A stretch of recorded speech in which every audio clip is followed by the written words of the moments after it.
የኖቲንግሃሙ ሊቀመንበር ስለ ኤሊት ኤደርሰን እንግዲህ ይሄንን ብሏል። ኤሊት ኤደርሰን የሚሸጥበት ዋጋ 125 ሚሊዮን ሲሆን በተጨማሪ ደግሞ ተጫዋቹ ኖቲንግሃምን የሚለቅ ከሆነ ማንቸስተር ሲቲ ነው መቀላቀል የሚፈልገው ሲል ተናግሯል። ዩናይትዶች በተጨማሪ ደግሞ የቶናሊ ዝውውር ከፍተኛ ወጪ እንደሚሆንባቸውና ዝውውሩ ላይ ሳካ እንደሚችል በሰዓት ላይ እየተነገረ ነው።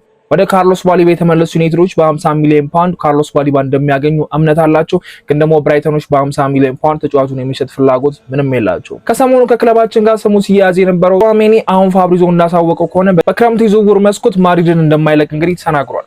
በሌኒሮና በሄቨን ቢተማመኑም ዩናይትዶች በክረምቱ የዝውውር መስኮት ተከላካይ ማስፈረም እንዳለባቸው ያምናሉ። በሚቀጥለው ሲዝን ሻምፒዮንስ ሊግ እንዳለባቸው ስለሚጠበቅ ሌላ ተከላካይ ለማስፈረም እንግዲህ በገበያው እንደሞቱ ነው የሚጠበቀው። አሁን ላይ ደግሞ ስሙ ከክለባችን ጋር እየተያዘ የሚገኘው የቶተንሃሙ ተከላካይ ቫን ደ ቬን ነው። በክረምቱ የዝውውር መስኮት ኤሲ ሚላን ሊለቃል ተብሎ የሚጠበቀው ራፋኤል ሌኦ እንግዲህ ዩናይትዶች አሁን የሱ ዝውውር ላይ እንደተቀላቀሉ እንግዲህ እየተሰማ ይገኛል። ጉዳት ላይ የነበረው ፓትሪክ ዶርጉ ለሊቨርፑል ጨዋታ እንደሚደርስ እየተጠበቀ ይገኛል። ሌኒሮ ልምምድ ያልሰራው ተጫዋች ነው። ማቲያስ ኩኛ ደግሞ እረፍት ሰጥቶታል። እነዚህ ዩናይትድ ስለተመለከቱ አዳዲስ ነገሮች ነግራችኋለሁ። ለዚህ ቻናል ግን አዲስ ከሆናችሁ ሰብስክራይብ ማድረግ እንዳይረሳ።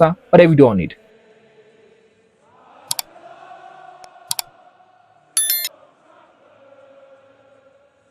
የኖቲንግሃሙ ሊቀመንበር ኤቫንጀሎስ እንግዲህ እንደተናገሩት የኤደርሰንን ዋጋ አሳውቀዋል። 125 ሚሊዮን አካባቢ እንደሚሆን ነው የተናገሩት እና ተጫዋቹ በተጨማሪ ደግሞ ሲቲ ነው መቀላቀል የሚፈልገው የሚለው ነገር ዩናይትዶችን ትንሽ ሊያሳስብ የሚችል ይመስለኛል። ይሄ ነገር ሊፈጠር እንደሚችል ቀደም ብለን እናውቃለን። ተጫዋቹ ወይ ማንቸስተር ሲቲ ወይ ማንቸስተር ዩናይትድ ነው። ከሁለቱ ማሊያ ውጪ ሌላ ማሊያ የሚለብስበት አጋጣሚ ሊኖር አይችልም። ሁለቱ ነው እየተፎካከሩ የሚገኙት ብለን ስናወራ ነበር። ዩናይትዶች 125 ሚሊዮን ድረስ እንደማያወጡ በጣም ግልጽ ነው። 100 ሚሊዮን ከደረሱ ራሱ በጣም አሪፍ ነው ብለን ስናወራ ነበር።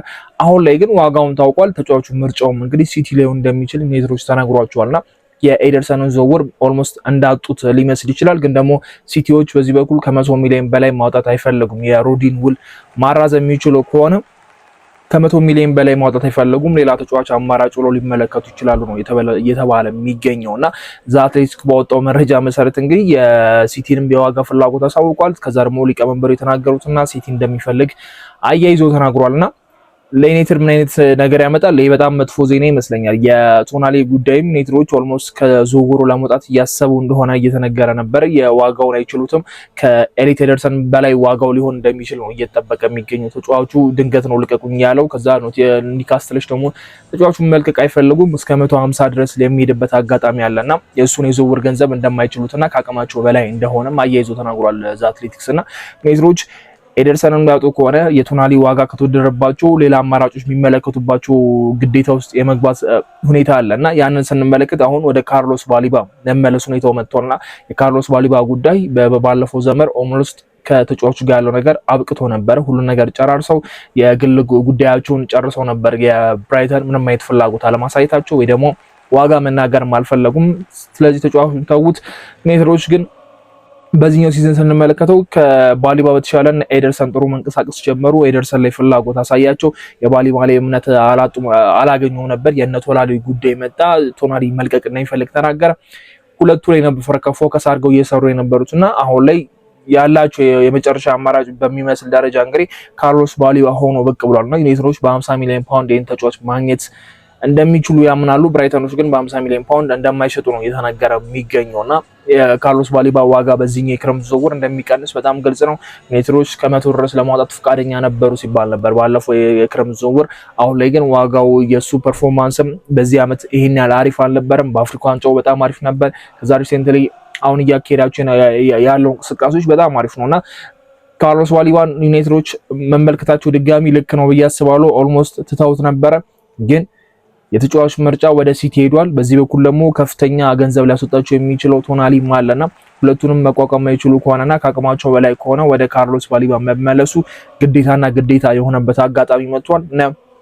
ማቲያስ ፈርናንዴዝ በዚህ በኩል ስካትም አለ ጎሜዝም አሉና እነዚህ ሶስቱንም እየተከታተለ ነው ዩናይትድ። ከነዚህ ከሶስቱ መሃል አንደኛቸው መመልከታችን የማይቀር ነገር ይመስላል። በማቲያስ ፈርናንዴዝ በኩል ፔሲጂ ውስጥ አሁን ላይ ገብተውበት እንግዲህ ተጫዋቹን እየፈለጉት እንደሆነ እየተሰማ ነውና ዩናይትዶች ቶፕ ብሎ ያስቀመጣቸው ኤደርሰን ቶናሊ ኦልሞስት በእጁ ላይ ላይሆንበት የሚችልበት አጋጣሚ ተፈጥሮለታል። ባሊባ ከታችኛው ወርከን ወደ ላይኛው መጥቶ የመጀመሪያ ፍላጎታቸው እየመጡ ነውና ዩናይትድ የትኛውን የመሃል ሜዳ ተጫዋች ሊያስፈርም ይችላል? የትኛውን የመሃል ሜዳ ተጫዋች እሱ በሚያስበው ዩናይትድ አወጣው ይችላል በሚለው ዋጋ ሊያገኝ ይችላል የሚለው ነገር በጣም አሳሳቢ ይመስለኛል። ከ70 ሚሊዮን ፓውንድ በላይ የሆኑ 2 እና 3 ተጫዋቾች ማስፈረም ነው ፍላጎታቸው። ግን ደግሞ ዩናይትድ እየተመለከታቸው ያሉ ተጫዋቾች በጣም ከዚያ በላይ ነውና ምናልባት የቹዋሜኒ ጉዳይ መነሳቱ ጥሩ ነበር ለዩናይትድ እንደ አማራጭ። ግን ደግሞ ፋብሪዞ ሌላ ዜና ይዞ መጥቷል። ቹዋሜኒ በዚህ የክረምት ዝውውር ምንም አይነት የመልቀቅ ሀሳብ እንደሌለውና ማድሪዶችም እሱ እንደማይለቁት የተናገረውና አሁን አማራጭ የላቸውም። ባሊባ ሆኗል የዋነኛ እቅዳቸው። ባሊባ ውስጥ ባሊባ ራሱ በሁለቱ መሃል ገብቶ ነበር። ቹዋሜኒ ተመልሶ የዩናይትድ እቅድ ሲሆን ባሊባው ተመልሶ ገብቶ ነበረ። ሶስቱ እንደማይሳካ ከታወቀ በኋላ የባሊባ ጉዳይ አሁን ላይ በደንብ የምንሰማው ጉዳይ ነው የሚሆነው። ብራይተኖች በምን አይነት ዋጋ ተጫዋቹን ለመሸጥ ፍላጎት ይኖራቸዋል? ከ50 ሚሊዮን ፓውንድ መሸጥ እንደማይፈልጉ ማሳውቋል። ስለዚህ ቢያንስ ዩናይትዶች እንዳሰቡት ለባሊባም 70 ሚሊዮን ፓውንድ የማውጣት ግዴታ ሊኖርባቸው ይችላል፣ ወይ ደግሞ በ60 የዝውውር ገንዘቡ የሚያልቅበት አጋጣሚ ሊፈጠር ይችላል። ሲቲዎች ደግሞ ምናልባት ለኤደርሰን ከ100 በላይ አናውጣም እንዳሉት ኖቲንግሃም ዋጋውን ቀንሶ ከመጣም ተመልሶ የሚቀላቀልበት አጋጣሚ ይፈጠራል ተብሎ ይጠበቃል። የቶናሊ ጉዳይ ግን እውን የሚሆን አይመስልም። በግሌ የዩናይትድ ተጫዋች እንዲሆን ከምፈልጋቸው ተጫዋቾች መሃል አንደኛው ነበረ።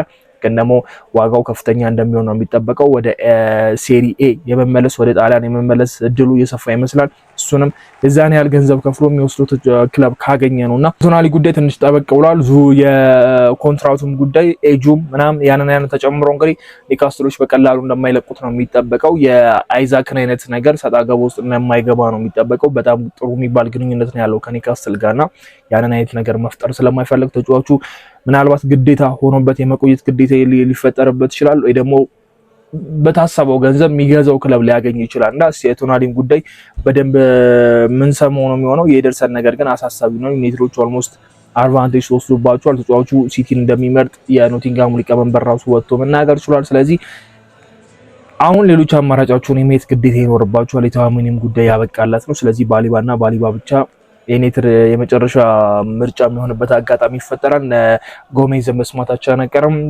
ማቲያስ ፈርናንዴዝን እንዳይቀደም በፒኤስጂ እሱ ላይ በደንብ መስራት አለበት ብዬ አስባለሁና ሌላኛው እንግዲህ ከዝውውር ጋር የተያዙ ስም ቫን ደ ቬን የቶተንሃሙ ተከላካይ እንግዲህ ዩናይትዶች ወደ ቻምፒየንስ ሊግ እንደሚገቡ ኦልሞስት ገብቷል ማለት እንችላለን። ያን ጨዋታ ጉዳይ ነውና ቻምፒየንስ ሊግ ሲጨመር በዚህ ዓመት እንዳየነው እንግዲህ ማቲያስ ዴሊት ማርቲኔዝ በቀይ በጉዳት ምናምን የሚያመልጣቸው ጨዋታዎች ላይ ቻምፒየንስ ሊግ ላይ በማዝራዊና በሄቨን መጮት ተገቢ እንዳልሆነ እናውቃለን። የተከላካይ ክፍላችን በደንብ የሆነ አስተማማኝ ነገር ቢመስልም ግን ደግሞ ወጥ የሆነ አቋም እንደሌላቸው እያሳየ ነው። በሆነ አጋጣሚ ተጫዋቾቻችን ሚስ እያደረጉ ነው፣ ወይ ቅጣት ይኖርባቸዋል ወይ ጉዳት ይኖርባቸዋልና የሆነ ነገር እየጠፋ አይደለም። በራሱን ሙሉ ለሙሉ ማግኘት የዩናይትድን ተከላካይ በጣም ከባዱ እየሆነ መጥቷልና ዩናይትዶች የተከላካይ መስመር ለማስፈረም እዚህ የክረምት ዝውውር ምናልባት በገበያው ይገኛሉ ተብሎ ይጠበቃል። አንደኛው ስም የተነሳው ቫን ደ ቬን ነው። ቫን ደ ቬን እንግዲህ በፕሪሚየር ሊጉ አይተነዋል። በጣም ፈጣን የሚባለው ተከላካይ ነውና ምን ያህል ስፒድ እንዳለው እናውቃለን። ፊዚካሊ በጣም አሪፍ ነው። ታክሎቹ በጣም ጸዴ ናቸውና ቶተንሃም የመውረድ ድል የሚያጋጥመው ከሆነ ብዙ ተጫዋቾች ከቶተንሃም ጋር ወደ ሻምፒዮንሺፕ ወርደው ይጫወታሉ ተብሎ ስለማይገመት አንደኛው ምናልባት በገበያው ረከስ ሊል የሚችል ተከላካይ ልንመለከትበት የምንችልበት አጋጣሚ ነውና ሸልፈርቤክ በጣም ስንሰማው የነበረ ስም ነበር። የዶርትመንቱ ተከላካይና ከዶርትመንት ጋር ውሉን አራዝሟል። ስለዚህ ይለቃል ተብሎ አይጠበቅም። እነ ቫን ደ ቬን አሁን ላይ ገበያ ላይ ሊገኙ የሚችሉ ተጫዋቾች ናቸው። የትኛውም የቶተንሃም ተጫዋች በዛ ላይ ገበያ ላይ ቢሆን ብዙም ሊገርመን አይችልም እና ዩናይትዶች አሁን ላይ በቫን ደ ቬን ጉዳይ ፍላጎት እንዳላቸው እና እያጤኑት እንደሆነ ነው እየተነገረ የሚገኘው። ሌላኛው ኔዘርላንዳዊ ተከላካይ እንግዲህ የምንመለከትበት አጋጣሚ ይፈጠራል ብዬ አስባለሁ። የተከላካይ ጉዳይ ጠንከር ብሎ ይገባሉ አይገቡም እሱ የምንመለከተው ነው የሚሆነው። ግን ቫን ደ ቬን አሁን ላይ ስሙ ከክለባችን ጋር በጣም እየተያዘ ያለው ተጫዋች ነው። ሌላኛው የግራ ክንፍ አጥቂ ነው። የግራ ክንፍ አጥቂ ላይ ዩናይትዶች በደንብ ስም እየተያዘ ነው። ገበያ ላይ ሊወጣ የሚችል ወይ ደግሞ በዚህ የክረምት ዝውውር ከክለቡ ጋር ሊለያይ የሚችል ተጫዋቾች ላይ በሙላ እየተያዙ ይገኛሉ። የአንድ ዲያሞንዴ ላይ አድቫንቴጅ ኦልሞስት እየተወሰደባቸው ነው። የአባቱ የሊቨርፑል ደጋፊ መሆኑን ተከትሎ እሱም የሊቨርፑል ደጋፊ መሆኑን ተከትሎ ሊቨርፑል መጫወት እንደሚፈልግ ተናግሯል ራሱ እና ያ ተከትሎ ምናልባት አድቫንቴጅ ይወሰድባቸዋል ተብሎ ከሚገመቱ አጋጣሚዎች የአንድ ዲያሞንድ እሱ ነውና እዛ ላይ በርተት ያላሉት እንደዛ ይመስላሉ። አሁን ላይ እንግዲህ ከኤሲ ሚላን ጋር ይለያያል ተብሎ የሚጠበቀው ራፋኤል ነው። ይህን ተጫዋች እንግዲህ በክረምቱ ዝውውር መስኮት ኔትሮች በ60 ሚሊዮን ምናልባት የማግኘት እድል ይኖራቸዋል ተብሎ ይጠበቃል። በዚህ ተጫዋችም ዙሪያ እንግዲህ በደንብ ሊቨርፑልም አለበት፣ አርሰናልም አለበት።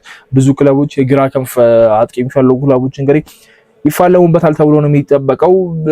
በግል የተጫዋቹ የኛ አድናቂ አይደለም አላረለ ለቶፕ የሚባሉ ክለቦች የሚሆን ተጫዋች አይደለም ብዬ አስባለሁ። አቨሬጅ ክለቦች ላይ ነው ፐርፎርም ማድረግ የሚችለው ብዬ የማምነው ተጫዋች ነውና በፖርቹጋልም ብሔራዊ ቡድን ይሄን ያለ አመርቂ የሚባል ነገር ሲያሳይ አላየነውም። ወይ ደግሞ ተመራጭ ሆኖ በእያንዳንዱ ጨዋታ ላይ ቋሚ ሆኖ ሲጀምር የምንመለከተው ተጫዋች አይደለም።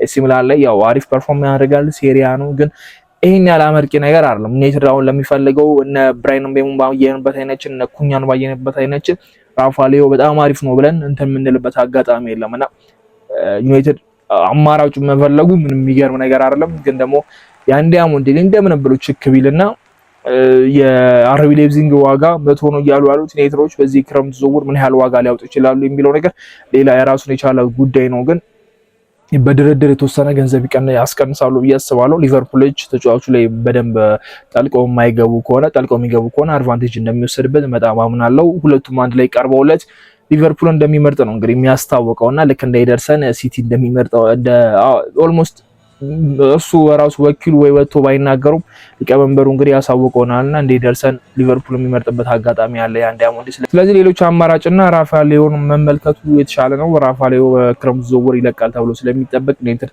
እዚህ ዝውውር ላይ ገብተውበታል። እስቲ በደንብ ከጠለቁበትና አዳዲስ መረጃዎች ነው ከሆነ ስለሱ በደንብ እናወራለን። ሌላ እንግዲህ ትሬዲንግ ሲያደርጉ እንግዲህ የታዩና ያልታዩ ተጫዋቾች አሉ። ሌኒሮ በባለፈው ጉዳት እንዳጋጠመውና በጨዋታው እንዳልተገኘም በቼልሲ ጨዋታ ላይ የምናውቀው ነገር ነው። በትሬኒንግ ሲያደርጉ እንግዲህ አልተገኘም፣ ግን ደግሞ የሰኞ ጨዋታ ላይ ምናልባት ይኖራል የሚል እምነት አለ። ይሄን ያለ አሳሳቢ ነገር አይደለም ብዬ አስባለሁ። ማጉዌር ተመልሷል። ስለዚህ ኤደን ሄቨን አለ በሁለቱ መጫወት እንደሚችል አሁን ላይ ሙሉ ኮንፊደንስ አለን ብዬ መናገር እችላለሁ። ሄቨን ባለፈው ያሳየው እንቅስቃሴ ከማዝራዊ ጎን ሆኖ እንደዛ ከተጫወተ ከሃሪ ማጉዌር ጎን ሆኖ ደግሞ የተሻለ እንቅስቃሴ እንደሚያደርግ ነው የሚጠበቀው። ሌላኛው ማቲያስ ኩኛ ነው ትሬኒንግ ያልሰራው ተጫዋች፣ እሱ ግን እረፍት ሰጥቶት ነው የሚባል ነገር ነው እየወጣ ያሉ መረጃዎች። በባለፈው እሱም ተቀይሮ ሲወጣ የተወሰነ የጉዳት ስሜት አለው የሚሉ ዜናዎች ወጥተው ነበር። አሁን ግን እሱ እረፍት ሰጥቶታል የሚል ዜና አለ። ማቲያስ ኩኛ ይኖራል ተብሎ ይጠበቃል። ፓትሪክ ዶርጉ እንግዲህ በሊቨርፑል ጨዋታ ይመለሳል ተብሎ እየተጠበቀ ነው የሚገኘው።